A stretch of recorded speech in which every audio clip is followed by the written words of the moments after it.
नमस्कार, स्वागत है आपका हमारी खास पेशकश नया साल नई उड़ान टॉप 10 कमोडिटी। यानी नए साल में कौन सी ऐसी कमोडिटी होंगी जो टॉप 10 की लिस्ट में शामिल होंगी, चाहे वो बाई साइड में हो या सेल साइड में हो।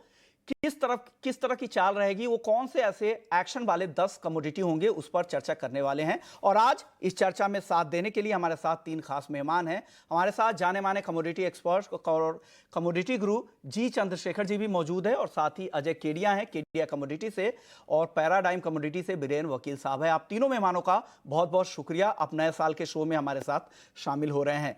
शुरुआत इस शो की हम हमेशा की तरह गोल्ड और सिल्वर से करेंगे, क्योंकि एक अहम कमोडिटी है और लगातार पिछले कुछ सालों से कंसिस्टेंटली बहुत बढ़िया रिटर्न हमें गोल्ड और सिल्वर में देखने को मिल रहा है। लेकिन क्या नया साल भी बेहतर रहने वाला है? क्या ये फिर से एक बार 2024 गोल्डन ईयर रहने वाला है? इस पर बात करेंगे। सबसे पहले मैक्रो डेटा को समझते हैं कि किस तरह के आंकड़े बता रहे हैं, क्या इकोनॉमिक कंडीशन बता रही हैं, वो क्या गोल्ड और सिल्वर के फेवर में है। सबसे पहले चंद्रशेखर सर, आप बताइए, गोल्ड और सिल्वर कैसा दिख रहा है आपको?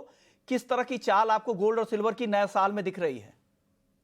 बिल्कुल, हाल ही में पिछले 3-4 महीने में एक तो महंगाई, ग्लोबल इन्फ्लेशन और दूसरा safe haven demand, geopolitical development के वजह से इजराइल, गाजा वगैरह, और दैट प्रॉब्लम की वजह से सोना को एक अच्छा उछाल मिल गया था। और अब इंटरेस्ट रेट यूएस फेड का पिवट हो चुका है। आगे जाकर के इंटरेस्ट रेट ब्याज दर बढ़ेगा नहीं, कम से कम 3-4-6 महीने तक। उसका बाद शायद घटने का संभावना ज्यादा है। तो इसके वजह से भी गोल्ड को काफी सपोर्ट मिल रहा है। तो एंड मैं मानता हूं, ये जो रेट कट का बात लोग करते हैं, मई जून के पहले नहीं होगा। तो तब तक मैं मानता हूं गोल्ड एक दायरे में रहेगा, क्योंकि जैसे गोल्ड का भाव बढ़ता है, $2000 प्रति आउंस का ऊपर जाता है, उसका असर हमें लोकल करेंसी में दिखाई देगा। तो there will be demand resistance, इसमें कोई शक है नहीं। खास करके चीन, एशिया में चीन और भारतवर्ष में, हमारा देश में डिमांड रेजिस्टेंस निकलेगा। मगर सेंट्रल बैंक परचेज है, कमजोर डॉलर कमजोर होगा, तो उसके वजह से सोना को उछाल मिलेगा, जिसके वजह से स्पेकुलेटिव इंटरेस्ट भी इस मार्केट में आ जाएगा। तो मैं 2024 सोना के लिए कोई बड़ा गोल्डन ईयर तो नहीं मानूंगा, बट भाव जरूर $2000 प्रति आउंस से ऊपर जाएंगे। 5-6%, 8% तक जा सकते हैं। मगर कोई बताएगा कि यार $2500 हो जाएगा, $3000 हो जाएगा, मैं बिल्कुल सहमत नहीं हूं। I think I want to caution हमारे जो दर्शक है उनको, I want to caution them that don't get carried away by this very bullish forecast. Yes, जरूर भाव बढ़ेगा, मगर it will remain in a दायरा 2000 से $2150, वो मेरा अनुमान है। ओके, भाव बढ़ेगा, लेकिन जिस तरह की तेजी की उम्मीद बहुत सारे एक्सपर्ट्स कर रहे हैं, वो नहीं गोल्ड का होगा। और चांदी को लेकर चंद्रशेखर सर, क्या लग रहा है आपको? चांदी की चाल किस तरह की दिख रहेगी? क्या गोल्ड को चांदी आउट परफॉर्म करेगी, या चांदी भी पहली छमाही में इसी तरह से दायरे में रहेगी? इस साल 2024 में मैं मानता हूं, 2023 में चांदी का परफॉर्मेंस काफी कम हुआ था, बिलो एक्सपेक्टेशन। 2024 में जैसे हम जाते हैं, 2 या 3 चीज हमें याद रखना है। एक, पिछले 5 साल में चांदी का मार्केट डेफिसिट में था और आगे भी डेफिसिट में रहेगा, नंबर 1। नंबर 2, जब अभी हम बहुत तेजी से ग्रीन एनर्जी ट्रांजिशन की ओर बढ़ रहे हैं, सभी देश बढ़ रहे हैं, तो उसके वजह से आपको सोलर पैनल हो, या 5G ट्रांसमिशन हो, या ऑटोमोटिव इंडस्ट्री हो, इलेक्ट्रॉनिक इंडस्ट्री हो, वो सभी में सिल्वर का उपयोग एज एन इंडस्ट्रियल मेटल वो भी बढ़ेगा। तो उसके वजह से मैं मानता हूं सिल्वर को एक अच्छा उछाल मिलना चाहिए 2024 में। मेरा अनुमान है, आज का जो पोजीशन है उसको लेकर के मेरा अनुमान होगा 15 से 20% तक का उछाल चांदी को मिलना चाहिए। वो मैं मानता हूँ हो सकता है। तो chandi will outperform sona and it will be a good bet, ऐसा मेरा अनुमान है। ओके, काफी अच्छा अनुमान है आपका कि गोल्ड के मुकाबले चांदी बेहतर रिटर्न दे सकती है। जहां सोना 5 से 8% ही रिटर्न की उम्मीद की जा रही है, वहां पर आपको लग रहा है कि चांदी 15 से 20% तक का रिटर्न दे सकती है। बीरेन सर, आपको क्या लग रहा है गोल्ड और सिल्वर के लिए कैसा रहेगा 2024? आपका टारगेट गोल्ड में और सिल्वर में, दोनों ही काउंटर में क्या है? यहाँ काफी कन्फ्लिक्टिंग ट्रिगर्स है। जो गोल्ड के लिए सपोर्टिव फैक्टर है वो फेड का rate cut, monetary easing. China में भी शायद फर्स्ट क्वार्टर में रेट कट आना चाहिए, RRR cut, reserve ratio cut भी शायद आएगा। अभी रिसेंटली डिपॉजिट रेट कट आया है। दोनों मार्केट में काफी डाइवर्जेंस है। जैसे अभी एज ऑफ नाउ चाइना में गोल्ड $40 के प्रीमियम पे बिक रहा है, क्योंकि वहां गवर्नमेंट ने कैपिटल आउटफ्लो रोकने के लिए इंपोर्ट पर रिस्ट्रिक्शन किया है, और नए साल में भी शायद थोड़ा रिस्ट्रिक्टेड कोटा रहेगा वहां। इंडिया में गोल्ड $15-16 डिस्काउंट में बिक रहा है, क्योंकि डिमांड, फिजिकल डिमांड काफी टेपर है। ये देखते हुए मुझे ऐसा लग रहा है कि जैसे चंद्रशेखर साहब ने बताया, फर्स्ट क्वार्टर या फर्स्ट हाफ में ये थोड़ा रेंज बाउंड मार्केट रहना चाहिए। बट काफी सारे जियोपॉलिटिकल रिस्क है, रेड सी या Black Sea, Gulf of Hormuz, काफी डिस्ट्रप्शन है। तो लंबा फोरकास्ट, अभी गाजा में ट्रूस आता है और यूक्रेन में ट्रूस आता है तो सिनारियो बदल जाएगा। क्योंकि फंडामेंटली स्पीकिंग गोल्ड का जो प्रोडक्शन कॉस्ट है फ्रेश माइंस में $800-900 का है, और जो एजेड माइन है वहां भी $1200-1300 का है।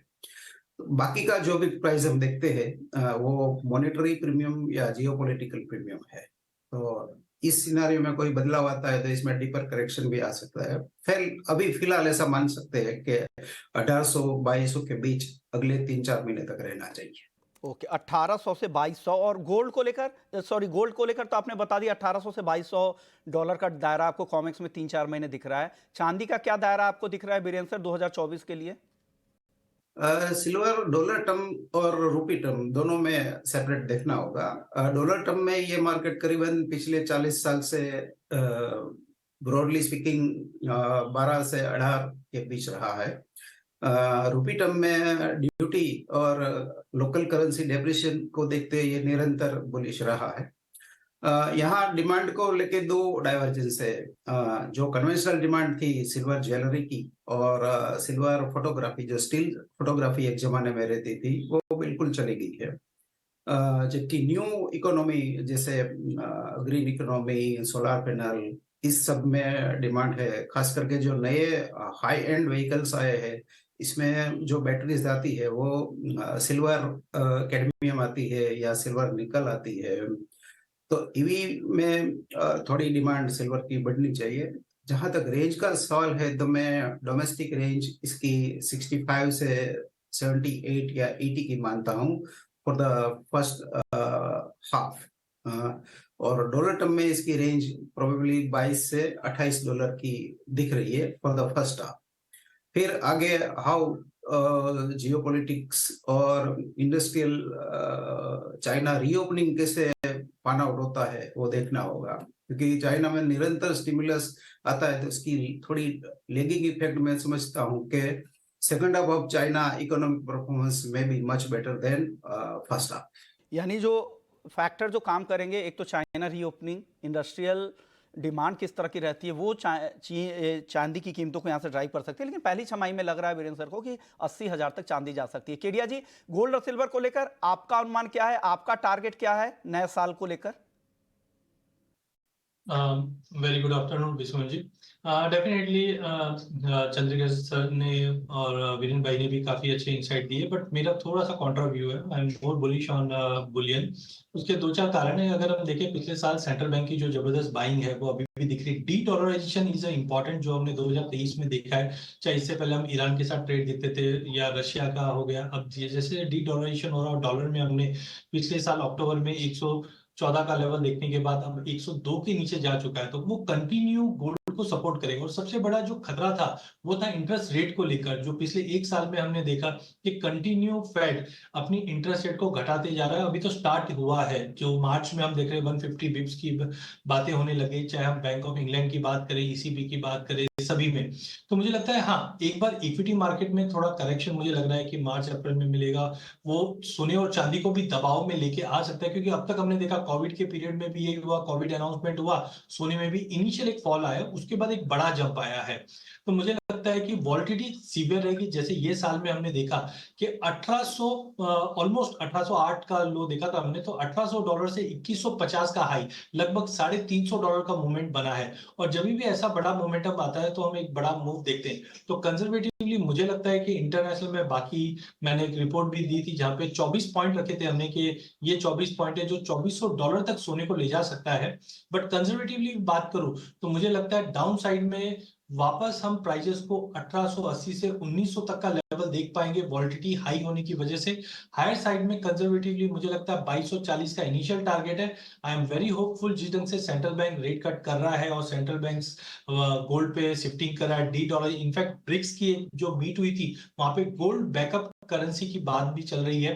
तो ये सारे फैक्टर मुझे लगता है कि गोल्ड को मे बी 1.5-2 साल में 2400 अलग बात है, बट मुझे लगता है $2240 का लेवल हम गोल्ड में देख पाएंगे। वहीं अगर चांदी की बात करें तो वीरेंद्र जी ने बहुत अच्छी चीज बताई कि पहले हमारे जो यूसेज थे वो कम थे, एंड चंद्रशेखर सर ने बताया कि जो सप्लाई साइड है वो कम है।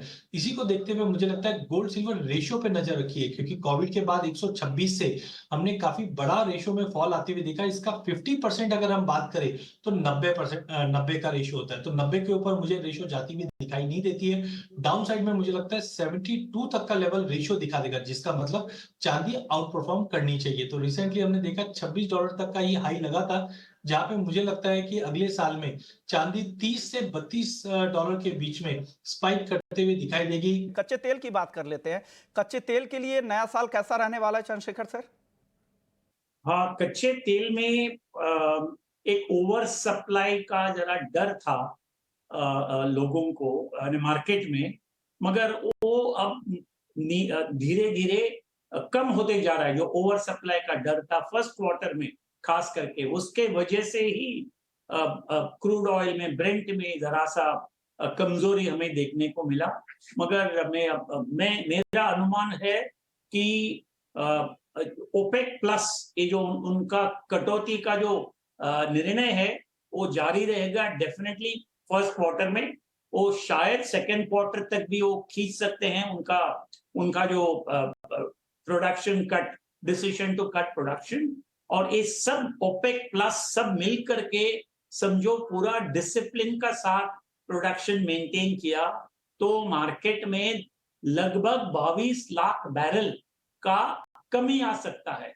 तो ओवर सप्लाई को छोड़िए, market will be under supplied to a large extent. और यही माहौल है जब स्पेकुलेटिव कैपिटल भी इस मार्केट का अंदर आ जाए। तो ये सप्लाई साइड का है। पर हमें डिमांड साइड का देखना चाहिए। डिमांड साइड में भी खतरा है। अभी चीन तो काफी स्लो डाउन में है, फर्स्ट हाफ में तो स्लो डाउन रहेगा। Europe is already slowed down, America is slowing down. शायद यूरोप और अमेरिका एक माइल्ड रिसेशन के ओर चले जाएंगे फर्स्ट एंड सेकेंड क्वार्टर में। तो there will be interplay of demand and supply.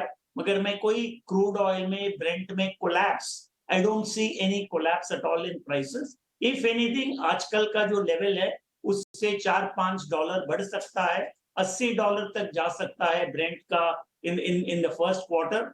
In the second half of the year जब हम बात करते हैं, मेरा अनुमान है $90 भी जा सकता है, क्योंकि यूरोप और अमेरिका रिसेशन से तब तक बाहर आ जाएंगे और डॉलर और भी कमजोर हो जाएगा। चीन का भी स्लो डाउन रिवर्स होकर के चीन will start economic activity accelerate हो जाएगा। स्टिमुलस पैकेज का डिमांड बढ़ेगा, तभी मैं मानता हूं क्रूड का डिमांड बढ़ेगा। It can potentially go to $90 in the second half of the year. मैं ब्रेंट का बोल रहा हूं। और WTI ऑलवेज $5 से $10 में चलेगी। ओके, तो ये क्रूड का आपका आउटलुक है। बीरेंद्र सर, आप क्या लग रहा है, आप क्या सेंस कर रहे हैं क्रूड को लेकर नए साल में? यहाँ जियोपॉलिटिक्स और फंडामेंटल दोनों में बहुत बड़ा और काफी गहरा डाइवर्जेंस है। Gulf of Mexico, Permian basin में shale gas cracking is back. वहाँ प्रोडक्शन ऑलमोस्ट बहुत रफ्तार से बढ़ रहा है। दूसरा जो रिन्यूएबल्स का जो इंक्रीज है, solar, sustainable aviation fuel, bio, even coal and nuke is also back. ये देखते हुए यहाँ कितना डिमांड डिस्ट्रक्शन आता है, और जो एक दूसरी जो इलेक्ट्रिफिकेशन चली है यूरोप में, चाइना में, तो ये देखते हुए कितनी डिमांड डिस्ट्रक्शन आएगी। फिलहाल तो ऐसा लग रहा है कि क्रूड में ऑलमोस्ट $20-30 का प्रीमियम जियोपॉलिटिकल रिस्क का बना हुआ है। इसमें कहीं अगर थोड़ी कमी आती है तो range for the first half could be 60-80। For full year ये रेंज शायद 40 to 100 भी हो सकती है, क्योंकि क्रूड की एक आदत रही है कि वो कभी कभी 100%, 120% की सरप्राइज भी देता है। हमने इसको +140 से -40 तक भी देखा है इन द पास्ट। और दूसरा जो नेचुरल गैस में जो और सप्लाई का माहौल है, ये देखते हुए मुझे ऐसा लग रहा है कि मैं पर्टिकुलर इसमें लॉन्ग साइड तो नहीं रहूंगा। ओके, यानी आपको लग रहा है कि ये साल कच्चे तेल की बहुत तेजी वाला साल नहीं रहने वाला है और लॉन्ग पोजीशन से बचना चाहिए, ऐसा बीरेन जी मानते हैं। केडिया जी, छोटा छोटा आप जवाब देंगे, वक्त बहुत ज़्यादा नहीं है। कच्चे तेल को लेकर आपका व्यू क्या है नए साल में? देखिए, नए साल में देखें तो इलेक्शन पीरियड है, चाहे यूएस हो, इंडिया हो, बाकी भी कंट्रीज में इलेक्शन पीरियड है। जनरली हम देखते हैं जब भी इलेक्शन पीरियड होती है तो दे विल ट्राई कि क्रूड बढ़े नहीं, और रिजल्टेंट हमने देखा भी है कि 94 अक्टूबर में आने के बाद हमने 72 ब्रेंट आते हुए देखा है।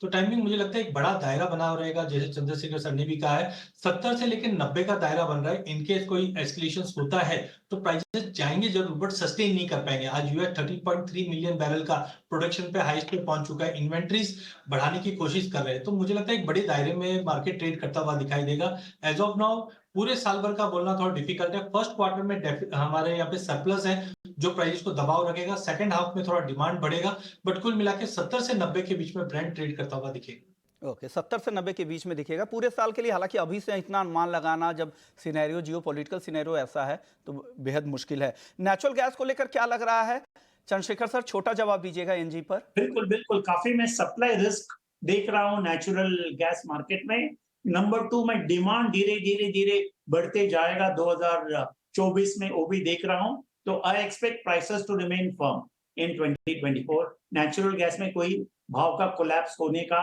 संभावना नहीं है। ओके, केडिया जी, आपको क्या लग रहा है नेचुरल गैस की चाल कैसी दिख रही है? जैसा ओवर सप्लाई की बात बीरेन सर भी कह रहे थे, हालांकि चंद्रशेखर सर को लग रहा है कि बहुत ज्यादा यहां पर दबाव नहीं रहेगा, लेकिन आप क्या मानते हैं, आपको क्या लग रहा है नेचुरल गैस में? देखिए, अगर नेचुरल गैस की बात करें तो ऑलरेडी हमने देखा पिछले साल 5 साल का जो एवरेज है यूरोप में, उससे ज्यादा ही गैस बढ़ी, 7.5% से बढ़ा हुआ है।